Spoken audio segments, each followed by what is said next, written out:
कहते हैं कि कदीम ज़माने में एक रईस की बेटी घोड़ा सवारी के दौरान घोड़े से नीचे गिर गई और उसके कूल्हे की हड्डी अपने बन से जुदा हो गई। लड़की के बाप ने बहुत से हकीमों से इलाज करवाने की कोशिश की कि हड्डी को वापस अपनी जगह पर बिठाएं, मगर मुसीबत ये थी कि लड़की किसी हकीम को अपना जिस्म छूने की इजाज़त नहीं देती थी। बाप ने बहुत इसरार किया कि बेटी हकीम को शरीयत ने भी इजाज़त दी है, लेकिन बेटी किसी तरह राज़ी नहीं हो रही थी और दिन ब दिन कमज़ोर होती जा रही थी। आखिर लोगों ने मशवरा दिया कि शहर से बाहर एक बहुत हाजिक हकीम रहते हैं, उनसे मशवरा कर लें।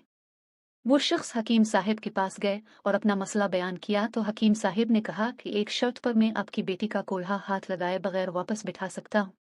वो शख्स कहने लगा कि जो भी शर्त हो कबूल करने पर आमादा है।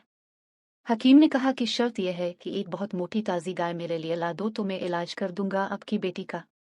वो शख्स बहुत भारी कीमत पर शहर की सबसे महंगी गाय खरीद कर हकीम साहिब के घर ले गए। हकीम साहिब ने कहा कि आप अपनी बेटी को परसों अपने साथ ले आएं, इसी दिन अल्लाह के हुक्म से इसका इलाज कर दूंगा।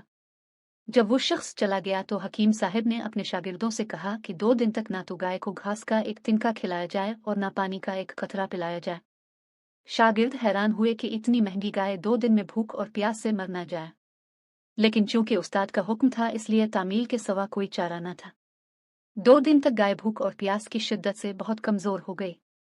दोपहर के वक्त वादे के मुताबिक वो शख्स अपनी बेटी को चारपाई पर डालकर हकीम साहिब के पास ले आया। हकीम ने लड़की के वालिद से कहा कि अपनी बेटी को गाय की पीठ पर बिठा लें। सब बहुत हैरान हुए, लेकिन हुक्म मानने के अलावा और कोई रास्ता न था।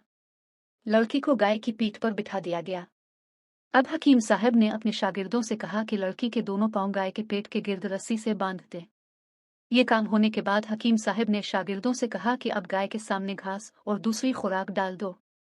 गाय 2 दिन की भूखी प्यासी थी, जल्दी जल्दी खाने लगी। हकीम साहब ने उसके सामने पानी की बड़ी सी बाल्टी में बहुत सा नमक डालकर रख दिया और गाय तेजी से पानी पीने लगी। पानी में नमक की आमेजिश ने प्यास की शिद्दत और बढ़ा दी तो गाय ने एक साथ बहुत सा पानी पी लिया। घास और पानी ने गाय का पेट फैलाना शुरू कर दिया और लड़की की टांगे पर दबाव इतना बढ़ा कि वो चीखने लग गई। अचानक खड़ाक की आवाज आई और लड़की शिद्दत दर्द से बेअविश हो गई। हकीम साहब ने लड़की को गाय से उतरवा कर उसके वालिद से कहा कि आपकी बेटी के कूल्हे की हड्डी अपनी जगह पर वापस बैठ गई है और ये गाय आज से मेरी है। ये कोई और नहीं हकीम बो अली सीना थे, जिनका नाम बाद में चहारदान आलम में मशहूर हो गया।